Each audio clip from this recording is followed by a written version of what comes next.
It's a Thursday, it's January 29th. I'm Megan McKinney. This is Here First from IPR.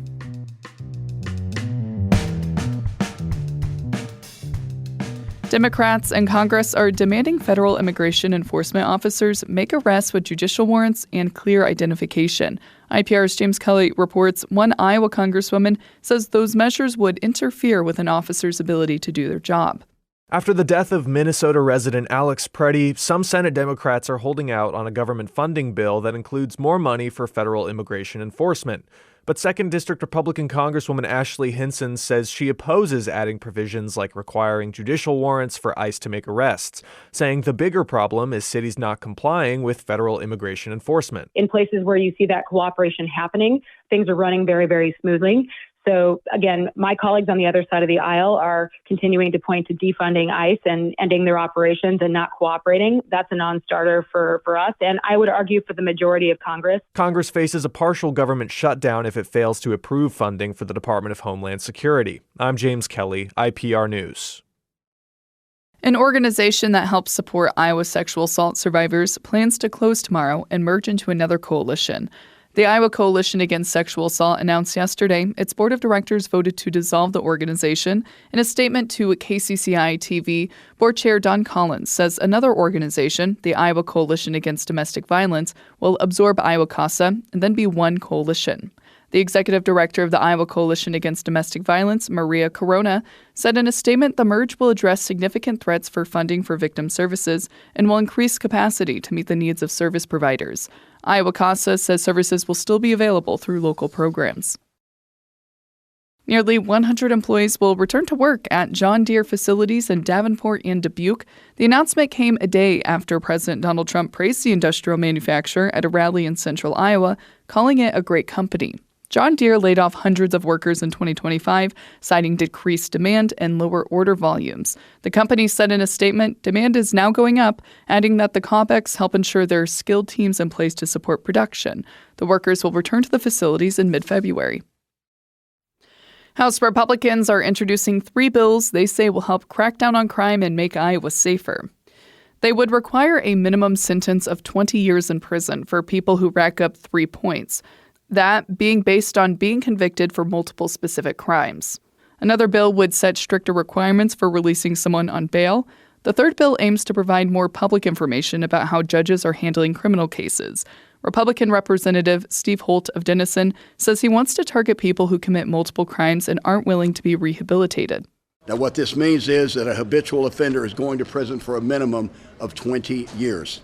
Our communities will be safer, and the justice deserved by victims of the crime will actually come to fruition. Holt says he's not concerned about the bill's potential impact on prison and jail capacity, even as Iowa prisons report overcrowding. Counties and cities want to be able to issue their own local IDs under a bill advanced by House Subcommittee. IPR's Isabella Liu reports none of the 20-plus speakers at the meeting spoke in support of the bill. The bill still lets counties issue driver's licenses, non-driver IDs, and parking permits for people with disabilities. It also lets counties issue identification for employees and elected officials. Republican Representative Sam Wengren helped push the proposal forward. He says the forms of IDs still allowed in the bill would meet the same goals of community IDs. I'm trying to figure out the purpose of a community ID when it's just as likely I can get a non-operational ID. Supporters say it can be hard for people to receive non-operator or non-driver IDs if they don't have a permanent address or all the required documents. They say community IDs help people interact locally with schools, law enforcement, and city agencies. The IDs do not replace state IDs and don't grant any type of immigration status. I'm Isabella Liu, IPR News. You're listening to Hear First from IPR. I'm Megan McKinney.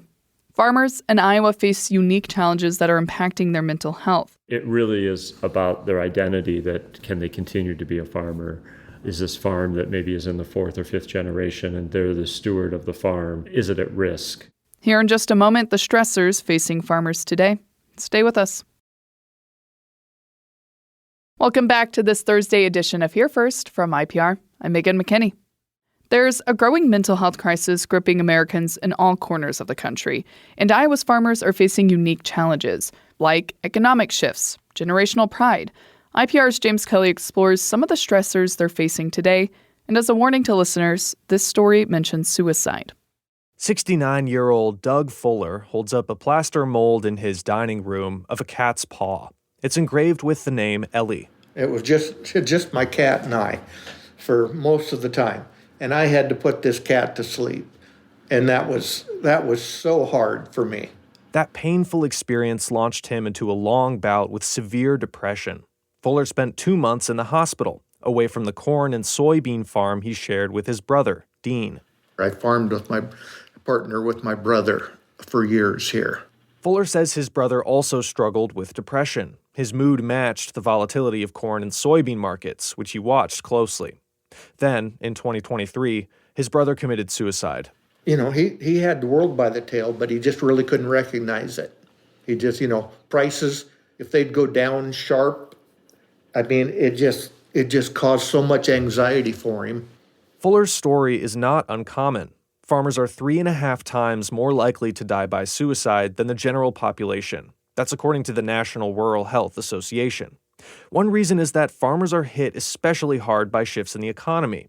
Matt Russell farms cattle in Lacona in central Iowa. He's also the executive director of the Iowa Farmers Union. So it's this really roller coaster of an economic business. And right now we're in one of those down cycles, and we don't know how far down that's going to go. So the economics right now are really driving a lot of stress. Right now, farmers are struggling with higher input costs, and for months had dealt with lower crop demand after China decided to purchase from other countries because of tariffs. Some farmers say the federal government's $12 billion bailout package will provide some relief for widespread losses. But Russell says it's not just about markets or policy. It really is about their identity, that can they continue to be a farmer? Is this farm that maybe is in the 4th or 5th generation and they're the steward of the farm? Is it at risk? When farms can't bring in a profit year after year, farmers will start selling their assets to stay above water, their equipment, livestock, and land. But some farmers consider taking more extreme measures. Matt Deerduff mediates debt discussions between farmers and banks. He's been doing this since 2008 and says he's never heard farmers talk about committing suicide as frequently as they do now. I've had a few people, in this last year mention that, the only way they can see a way out of their problem is from proceeds from life insurance, collecting on the policy, their spouse collecting on the policy. Deerduff says he makes sure those farmers walk away knowing there are mental health resources available to them. Concern line, this is TMA. Can I have your zip code, please? Iowa Concern is a hotline that operates 24/7 out of Iowa State University. I talk a lot to individuals about where their support system is, who they connect with outside of their family. Tammy Jacobs has answered calls at the hotline for over 30 years. She says she's seen a growing divide between mental health providers, who often practice in urban areas, and rural communities. Most just aren't equipped to navigate the unique challenges of a farmer's experience. One of the things that we hear farmers saying is they want to talk to somebody who knows their culture, who knows their language, who isn't going to tell a dairy farmer who's stressed to take 2 weeks of vacation. Jacob says it's important to meet farmers where they are, and telehealth counseling has made that care more accessible. They can actually be sitting in their tractor, in their combine, doing a half-hour session. Nobody sees their truck at the local counseling center, so you reduce that stigma. And it's still an opportunity to be able to get the help that farmers need. She says that privacy means a farmer can say whatever is on their mind, without worrying if it will become the talk of the town. I'm James Kelly, IPR News. If you or a loved one is experiencing suicidal thoughts or mental distress, call or text the Suicide and Crisis Lifeline at 988.